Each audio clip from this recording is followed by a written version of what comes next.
হরে কৃষ্ণ। রাধে রাধে। শুভ সকাল বন্ধুরা। এখন সকাল 5টা বাজে। সকাল 5টার সময় আমি মঙ্গল আরতিটা করে নিই।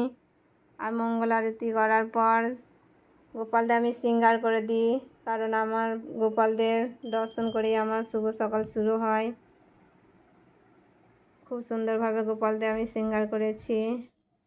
শৃঙ্গার করার পর আমি চলে আসি ভগবানের ভোগ বানানোর জন্য রান্নাঘরে। এখানে রুটি আর সবজি বানাবো। আমি রুটি বানাচ্ছি, কারণ সকাল সকাল রুটি সবজি বানাবো। বাচ্চাদের স্কুল থাকে, তাই কিছু তো দিতে হবে, তাই আমি সকালে রুটিটাই বানাই।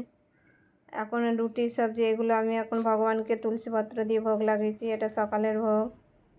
এই ভোগ লাগানোর পর বাচ্চাদের আমি এটা স্কুলে টিফিনে দেব।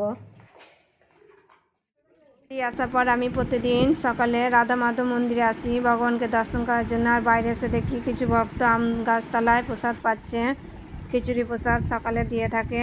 আর আকাশটা খুবই পরিষ্কার আছে, তাই রাধা মাধব মন্দিরটা খুব সুন্দর দেখাচ্ছে। আজকে কত সুন্দর দেখাচ্ছে।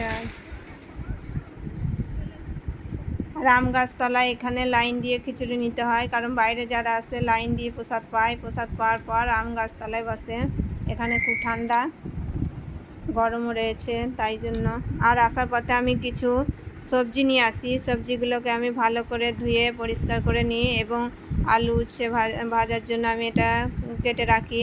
কিছু ঝিঙে আর কচু আমি কুটি। এটা আমি সবজি। এখন আমি উচ্ছেটাকে তেলে দেবো।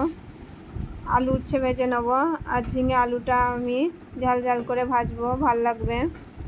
আর দই কচু আছে, ওটাও আমি বানাবো। সব কিছু রেডি করার পর আমি ভগবানের থালাটা সাজিয়ে নিচ্ছি। অন্ন দিয়েছি, কিছু লেবু দিয়েছি, শসা দিয়েছি, আর উচ্ছে ভাজা, ঝিঙে আলু সবজি, কচু, দই কচু, 1 গ্লাস লস্যি, 1 গ্লাস জল, তুলসীপত্র দিয়ে এটা আমি ভগবানকে ভোগ লাগাবো। হরে কৃষ্ণ। আর গোপালরা ভোগ পাওয়ার পর এটা প্রসাদ হিসাবে আমরা সকলের মধ্যে খাবো। হরে কৃষ্ণ। হরি বল। ভিডিওটি যদি আপনাদের ভালো লাগে লাইক এবং সাবস্ক্রাইব করতে ভুলবেন না। হরে কৃষ্ণ। রাধে রাধে।